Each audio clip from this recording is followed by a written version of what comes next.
समांतर माध्य बराबर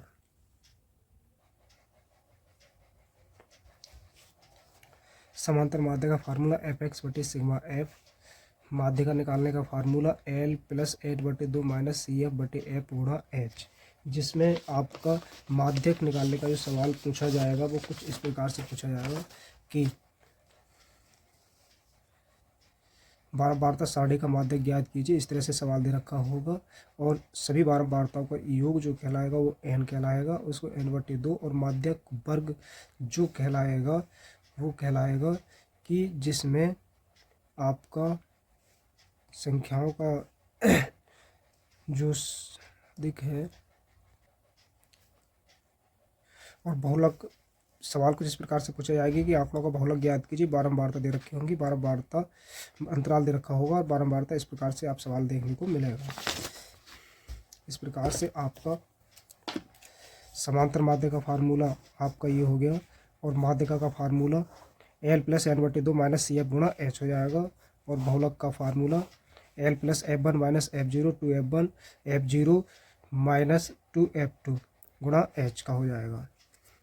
और विभक्ति का निकालने का फार्मूला डी बराबर बी स्क्वायर माइनस का 4ac हो जाएगा, जिसमें कि आपको ए एक्स स्क्वायर प्लस का बी एक्स प्लस सी बराबर 0 से तुलना करने पर ए बी और सी के मान प्राप्त होंगे।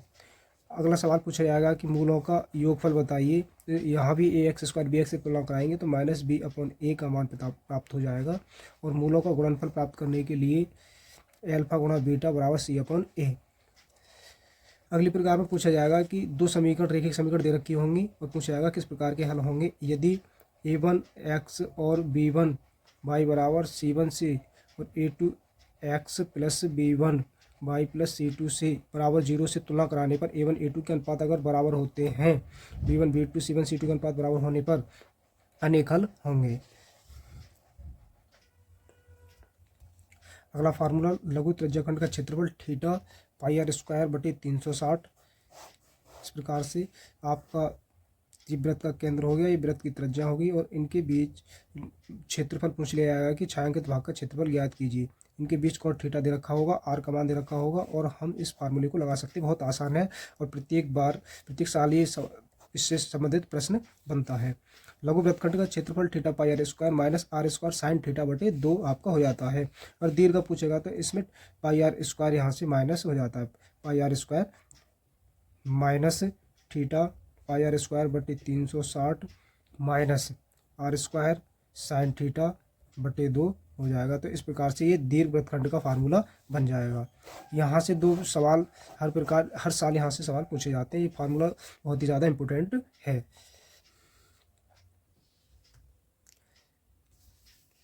अगला फार्मूला है अर्धगोले का पृष्ठीय क्षेत्रफल का फार्मूला होता है 2 पाई r² और पूरे गोले का पृष्ठीय क्षेत्रफल का फार्मूला होता है 2 पाई r²। अर्धगोले का आयतन की बात करते हैं तो 2/3 पाई r क्यूब हो जाएगा। ये आपका अर्ध कटोरा या अर्धगोला है और इसका पृष्ठीय क्षेत्रफल पूछता है तो ये फार्मूला हो जाएगा अर्धगोले का आयतन का, ये इस तरह से फार्मूला बन जाएगा।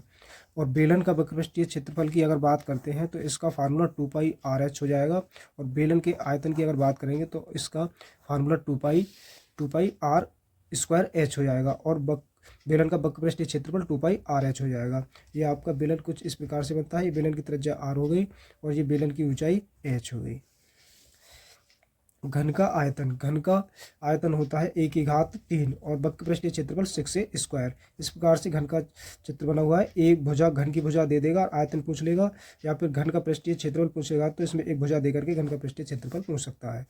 घन का आयतन शंकु का आयतन होगा पाई r² h/3 और शंकु का पृष्ठीय क्षेत्रफल हो जाएगा पाई r/l और l बराबर होता है h² प्लस का r² का अंडर रूट। यहाँ से सीधे प्रश्न पूछा जाता है कि बताइए शंकु की तिर्यक ऊंचाई क्या होगी। तो शंकु जो होता है वो इस प्रकार से बनता है। शंकु की तिर्यक ऊंचाई l ये होती है और r ये हो जाएगा और शंकु की ऊंचाई कुछ इस प्रकार से होती है।